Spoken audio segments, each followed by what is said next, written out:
कल हमने real analysis start किया था दोस्तों, उसको हम आगे बढ़ाते हैं। अपनी सेकंड क्लास है आज रियल एनालिसिस की, और इसके नोट्स हैं वो देखिए सारे पूरे बीएससी के 9 से 12th वाला पोर्शन, पूरे टीचिंग मेथड्स के, प्लस आपको प्रैक्टिस सेट आपको दिए जा रहे हैं जिसके अंदर बीएससी के 1000 प्लस क्वेश्चन हैं, 9 से 12th और टीचिंग मेथड के 1500 प्लस टॉपिक वाइज क्वेश्चन है। ये सारे अगर आप तीनों एक साथ लेते हैं तो सिर्फ 351 रुपए के अंदर वो आपको दिए जा रहे हैं। और जो कॉन्टैक्ट नंबर है वो अपने वीडियो के डिस्क्रिप्शन में दिए जाएंगे, 94 618 30 454, ये नोट कर सकते हैं। इन कॉन्टैक्ट नंबर पर आप संपर्क करेंगे तो आपको सारे नोट्स आपको और साथ साथ में प्रैक्टिस सेट आपको दिए जा रहे हैं। तो जिन्होंने नहीं लिए हैं वो नोट्स और प्रैक्टिस सेट आप ले लीजिएगा। तो चलिए स्टार्ट करते हैं अपना टॉपिक। हमने बात कर ली थी क्षेत्र के बारे में, भी क्षेत्र क्या होता है हमने बात की थी, आपका क्रमित क्षेत्र क्या होता है, इन दोनों के बारे में बात कर ली थी। और उदाहरण मैंने आपको बताए थे क्यूआरसी ये क्षेत्र के उदाहरण हैं। और साथ साथ में अगर हम बात करें भी आपका क्रमित क्षेत्र के उदाहरण, तो उसमें एक सी हट जाएगा। क्यों? क्योंकि इसमें सी के अंदर हमने बात की थी क्रमित क्षेत्र के अंदर, क्रमित क्षेत्र हम बात कर रहे थे क्रम, यानी छोटे बड़े का क्रम होना चाहिए। तो वो सी के अंदर जो कॉम्प्लेक्स नंबर है, सम्मिश्र संख्याएं, उनमें छोटे बड़े का रिलेशन नहीं होता। तो सिर्फ क्यू और आर आपके क्रमित क्षेत्र के उदाहरण थे। अब हम बात करते हैं क्रमित क्षेत्र के परिबद्ध के बारे में भी। वो जो क्षेत्र हैं, जो आपके समुच्चय हैं, वो किस प्रकार परिबद्ध होंगे, उनके उच्चक निम्नक ये क्या होते हैं, बहुत बार पूछा जाता है उच्चक और निम्नक के बारे में। उच्चक क्या है, इनफीमियम, सुप्रीमियम, ये क्या चीजें होती हैं, किस प्रकार वो परिबद्ध होगा, क्या क्वेश्चन बनते हैं एग्जाम के दृष्टिकोण से, पिछले सालों में किस प्रकार के क्वेश्चन आए हैं, उनके बारे में भी हम बात करेंगे। तो चलिए स्टार्ट करते हैं क्रमित क्षेत्र के परिबद्ध के बारे में। Bonds of order field, bonds of order field, क्रमित क्षेत्र के परिबद्ध। और सबसे पहला आता है इसके अंदर आपका ऊपरी परिबद्ध। भी ऊपरी परिबद्ध क्या होगा, मैं देखिए थ्योरेटिकल पार्ट बिल्कुल भी आपको नहीं लिखवाऊंगा, यहां पर थ्योरी का पार्ट नहीं लिखवाऊंगा। थ्योरी सारे आपको नोट्सों के अंदर मिलेगी, नोट्स सभी को लेने ही लेने हैं, नोट्स और प्रैक्टिस सेट, क्योंकि ये तैयारी में बहुत आपके लिए हेल्पफुल होंगे। तो ऊपरी परिबद्ध देखिए, मान लीजिए ये समुच्चय आपके पास 1 2 3 4, ये तो हो गया समुच्चय सिर्फ आपके पास, ये सिर्फ एक सेट है आपका। लेकिन फील्ड है, वो क्षेत्र है, वो बहुत बड़ा है, यानी ये सिर्फ उसका एक समुच्चय है। जो फील्ड है उससे ये चीजें ली गई हैं, और जो फील्ड है आपको वो बहुत बड़ा है, इसके आगे भी जाएगा, इसके नीचे भी जाएगा। तो जो ऊपरी परिबद्ध है, ऊपरी परिबद्ध यानी जो ये लास्ट अवयव है, इसके बाद में आगे भी तो बढ़ेगी ये संख्याएं। इस समुच्चय के अंदर सिर्फ ये इतनी है, परिमित समुच्चय है, लेकिन ये आगे भी तो बढ़ेगी। तो ये जो सारे परिबद्ध होते हैं, इसके बाद वाले ये सारे ऊपरी परिबद्ध होते हैं, ऊपरी परिबद्ध। अब ऊपरी परिबद्ध के अंदर देखिए समुच्चय जो अस में ऊपरी परिबद्ध है उसका अवयव होना आवश्यक नहीं है, ये क्योंकि ये अवयव है, अब ऊपरी परिबद्ध के अवयव है, ये समुच्चय के होना आवश्यक नहीं है। क्यों? ये फील्ड के अंदर जरूर होंगे। देखिए समुच्चय के अंदर ये हो या नहीं हो, लेकिन जो अप आपका क्षेत्र है उसके अंदर होंगे। यही तो मैंने आपको बताई, ये समुच्चय छोटा सा पार्ट है एक क्षेत्र का, इसके अंदर क्षेत्र में तो बहुत बड़े हैं, आगे तक इन्फिनिटी तक संख्याएं चलेंगी, उसके अंदर ये सारे एलिमेंट आ जाएंगे। अब देखिए ये 6 7 जो ऊपरी परिबद्ध है वो समुच्चय के अंदर नहीं है, समुच्चय का हिस्सा नहीं है, लेकिन ये फील्ड का हिस्सा है। तो ये बात आप ध्यान में रखेंगे, ये आपको नोट्सों के अंदर प्रॉपर वे में अच्छे से मैंने लिख रखी है, तो नोट्स सभी दे लीजिएगा। अब मैं नोट्स नहीं लिखवाऊंगा यहां पर आपको, ठीक है। अब ये तो हो गया ऊपरी परिबद्ध। यहां पर एक चीज आती है उच्चक, उच्चक सुप्रीमियम।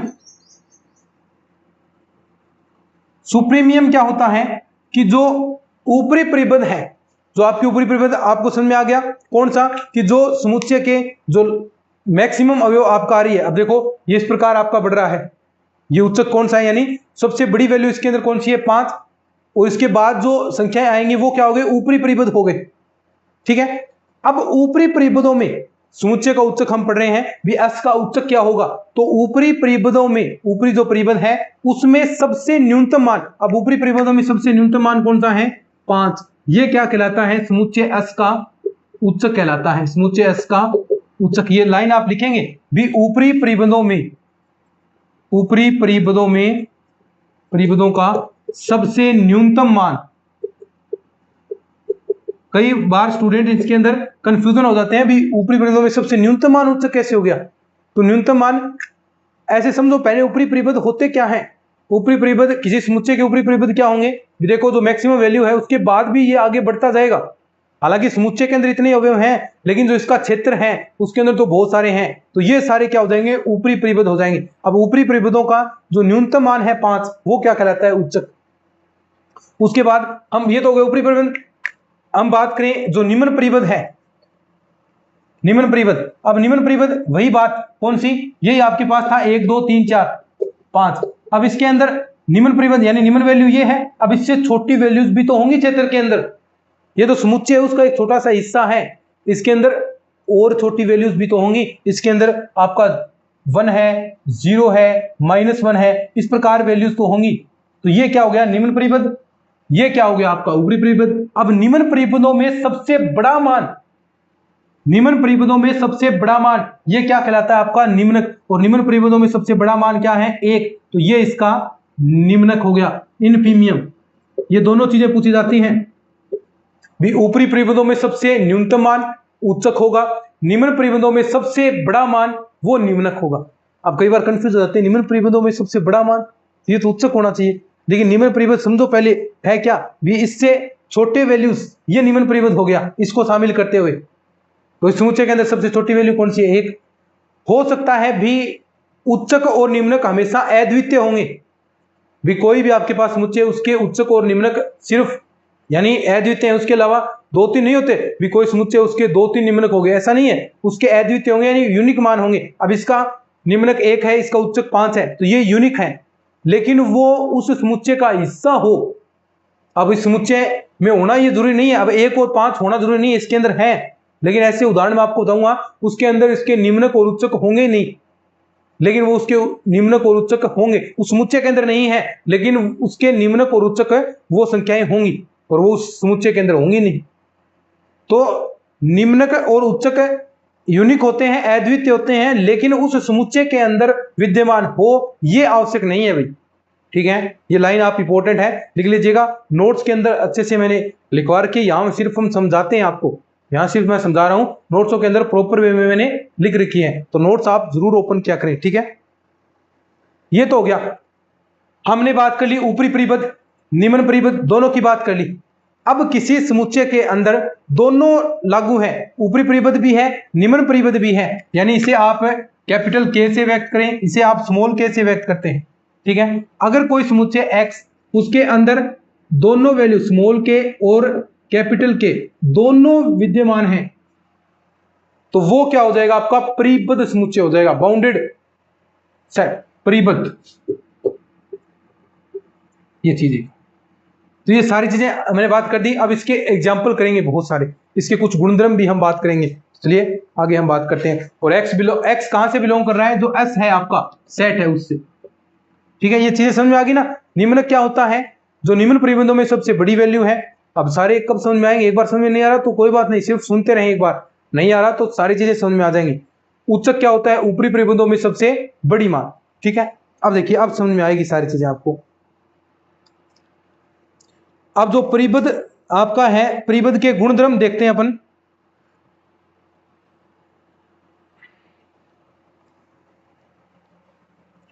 ठीक है, ये तो आगे आपका परिमित समुच्चय,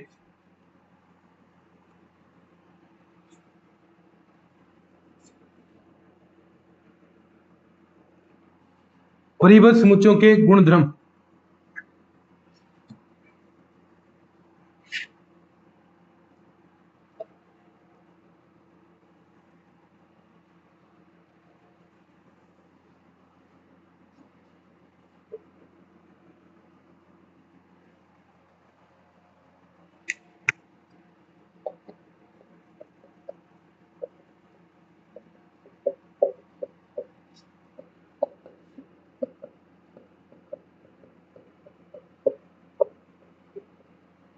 परिबद्ध समुच्चयों के गुणधर्म। तो देखिए, परिबद्ध समुच्चयों के हम गुणधर्म की बात कर रहे हैं, तो जो प्रत्येक अपरिमित समुच्चय है, नंबर हम बात करें प्रत्येक अपरिमित समुच्चय। अब देखिए, अपरिमित समुच्चय है वो अपरिबद्ध होना चाहिए, लेकिन ऐसा जरूरी नहीं है। प्रत्येक अपरिमित समुच्चय अपरिबद्ध भी अपरिबद्ध होना चाहिए, वो परिबद्ध होना ही नहीं चाहिए, होना आवश्यक नहीं है। भी अपरिमित समुच्चय है वो क्या होता है भी इन्फिनिटी तक आपका बढ़ता रहे, एक से लेकर आगे इन्फिनिटी तक कहीं तक जा रहा है, तो वो परिबद्ध तो बाउंडेड तो होना ही नहीं चाहिए। अरे हम तो बात कर रहे हैं भी उसका उच्चक और निम्नक विद्यमान होगा तो उसके अंदर तो इन्फिनिटी जाएगा, उसके विद्यमान भी नहीं होने चाहिए, लेकिन ऐसा नहीं है, ये बात गलत साबित होगी। कैसे? जैसे मान लीजिए नेचुरल संख्याओं का ये है 1 2 3, ये समुच्चय है नेचुरल संख्याओं का, तो इसका आप मुझे निम्नक बताएं, निम्नक क्या होगा इसका? निम्नक क्या है? 1, और उच्चक क्या है इसका? इन्फिनिटी। उच्चक तो इसका विद्यमान नहीं है। देखिए ऊपरी परिबद्ध से तो परिबद्ध नहीं है, क्योंकि ऊपर से तो बाउंडेड नहीं है, ये इन्फिनिटी तक जा रहा है तो ऊपर से बाउंडेड नहीं है, लेकिन ये जो नीचे से बाउंडेड है ये निम्न परिबद्धों से बाउंडेड है, क्योंकि यहां पर इसका मान आ रहा है 1, क्योंकि इसके बाद नीचे से तो और कोई कभी वैल्यू नहीं जाएगी इसमें, क्योंकि नेचुरल नंबर का सेट है, इसके बाद इसमें नीचे तो वैल्यू नहीं आएगी, तो ये निम्न परिबद्ध है। देखो अपरिमित समुच्चय अपरिबद्ध होना आवश्यक नहीं है, बिल्कुल सही बात है, क्योंकि निम्न नीचे से तो परिबद्ध है, ऊपर से भले ही ना हो लेकिन निम्न से तो है, तो ये पूर्ण रूप से अपरिबद्ध नहीं है, पूर्ण रूप से अपरिबद्ध नहीं है। दूसरी बात करें जो परिमित समुच्चय है, परिमित समुच्चय, अब परिमित समुच्चय क्या होता है भाई? जिसके अंदर अवयव है वो गिने जा सके, यानी फिक्स अवयव होते हैं, काउंटेबल अवयव होते हैं, तो परिमित समुच्चय हमेशा क्या होगा? परिबद्ध होगा, क्योंकि उसमें निम्नक भी होगा उच्चक भी विद्यमान होगा। तो परिमित समुच्चय सदैव परिबद्ध होता है जिसका उच्चतम अवयव, परिमित समुच्चय सदैव परिबद्ध होता है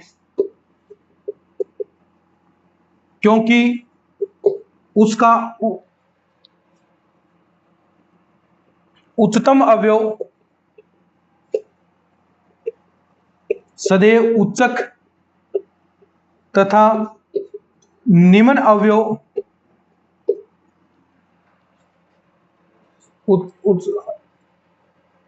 निम्न अवयव निम्नक होता है। ठीक है, तो परिमित समुच्चय सदैव परिबद्ध होता है क्योंकि उसका उच्चतम अवयव सदैव उच्चक तथा निम्न अवयव उसका निम्नक होता है। जैसे हम बात करते हैं, सिंपल सा एग्जांपल है 1 2 3 4, ये क्या है? परिमित सेट है, तो इसका जो निम्न अवयव है ये तो निम्नक हो गया 1, ये क्या हो गया? इसका उच्चक हो गया 4, तो ये क्या हो गया? जो आपका सेट है ये बाउंडेड हो गया किससे? 1 और 4 से, तो ये क्या हो गया? परिबद्ध हो गया। बस यही सिंपल सी बात है।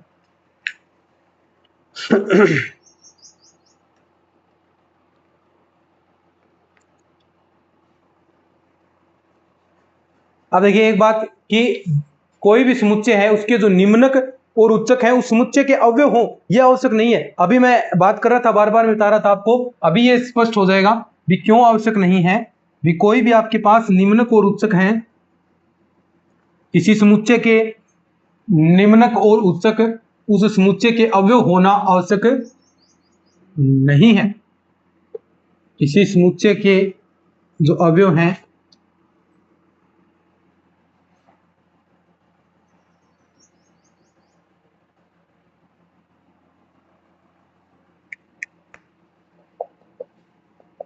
गुणधर्म है ये किसी समुच्चय के निम्नक तथा उच्चक उस समुच्चय के अवयव होना, उस समुच्चय के अवयव होना आवश्यक नहीं है, अवयव होना आवश्यक नहीं है। भी उस समुच्चय के अवयव नहीं होंगे। जैसे सेकंड ग्रेड 2016 के अंदर क्वेश्चन आया था, कैसे? एस बराबर दे दिया, सिंपल सा, कुछ नहीं दिया, देखिए a/n, n belong to n, ठीक है, ये दे दिया। अब आपको पहले इसके उच्चक और निम्नक पूछे, मैं बता देता हूं क्वेश्चन, देखिए इसके उच्चक और निम्नक पूछे थे, इससे स्पष्ट भी हो जाएगा ये ऊपर वाला रिजल्ट भी कि उस समुच्चय के अवयव होना आवश्यक नहीं है। तो देखिए इसके एलिमेंट क्या आएंगे, पहले नेचुरल नंबर से n आपको लेना है, तो यहां से हम देखिए लेंगे तो बताएं क्या आएगा, 1 रखा तो 1 आ गया, 2 रखेंगे तो 1/2, 1/3, 1/4, 1/5, ऐसे ये वैल्यूज बढ़ते जाएंगे।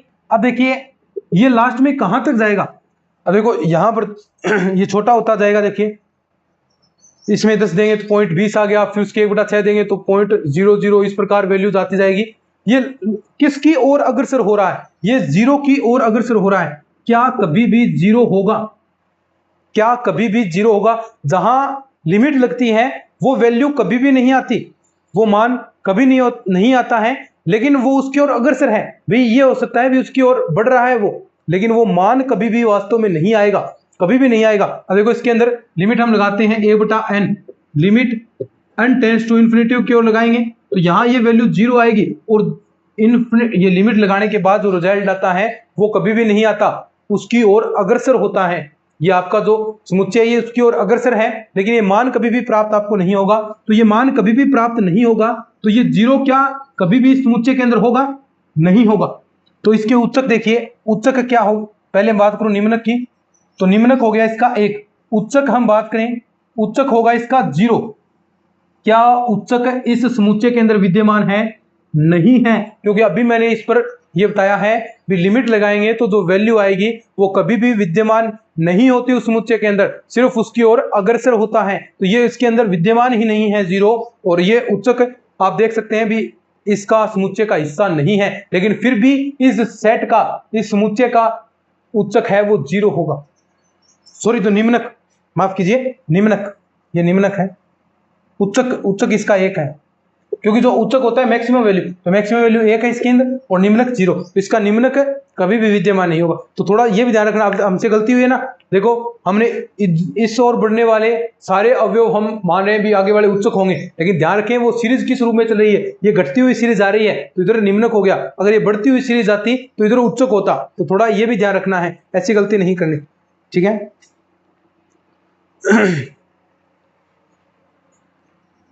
समझ में आया क्वेश्चन?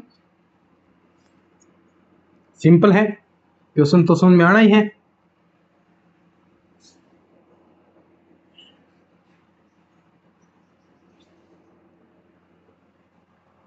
क्वेश्चन देखिए आगे, इस प्रकार क्वेश्चन आए कि क्या 1/3 की पावर n और n बिलोंग टू n, वही सेम क्वेश्चन हो गया।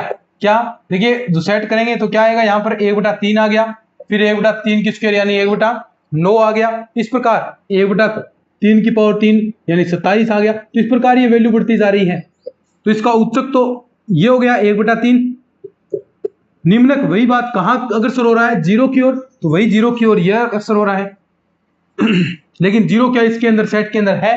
बिल्कुल भी नहीं है, क्योंकि जहां लिमिट लगाएंगे तो सेट उसके अंदर होगा ही नहीं, तो जो अवयव है वो सेट के अंदर नहीं होगा। तो आप कह सकते हैं भी जो आपके उच्चक और निम्नक हैं वो सेट के अवयव हों, ये होना आवश्यक नहीं है, होते हैं लेकिन वो ही यानी हमेशा ही होंगे ये जरूरी नहीं है। तो ये चीज आपको ध्यान में रखनी।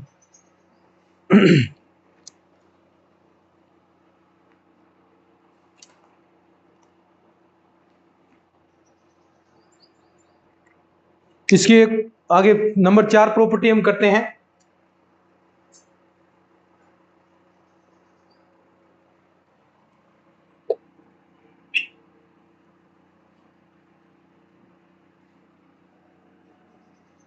चार है भी निम्नक समुच्चय का निम्नतम अवयव होना, निम्नक समुच्चय का निम्नतम अवयव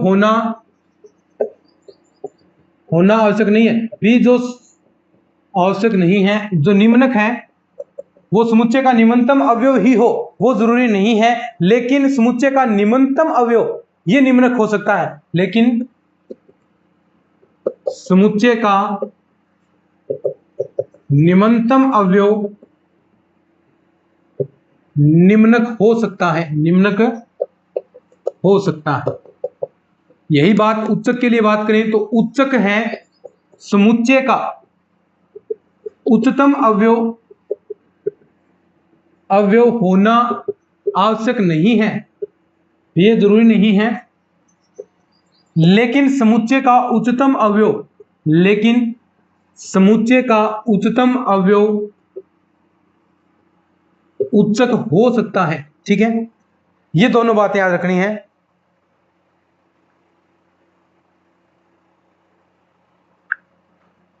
और कि जो आपके ऊपरी परिबद्ध है, कोई भी समुच्चय उसके ऊपरी परिबद्ध, मैंने बात की ऊपरी परिबद्ध यानी कोई सेट था 1 से 5 तक, उसके ऊपरी परिबद्ध क्या थे? 5, 6, 7, 8 कहीं तक जा रहे थे। उनकी संख्या क्या होती है? अनंत होती है ऊपरी परिबद्धों की।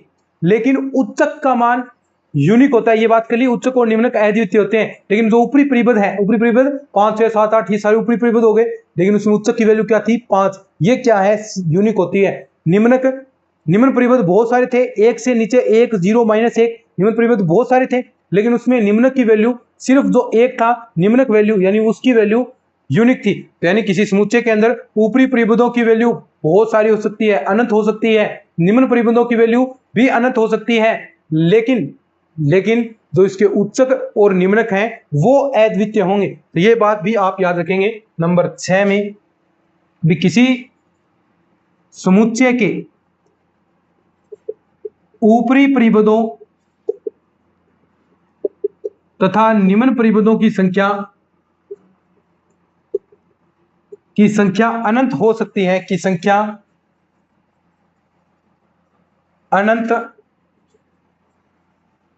होती है या हो सकती है, लेकिन समुच्चय के उच्चक तथा निम्नक अद्वितीय होते हैं, ठीक है, उनकी संख्या सीमित होती है। बाकी इसके एग्जाम्पल हैं, क्वेश्चन है, कल बहुत सारे क्वेश्चन करेंगे।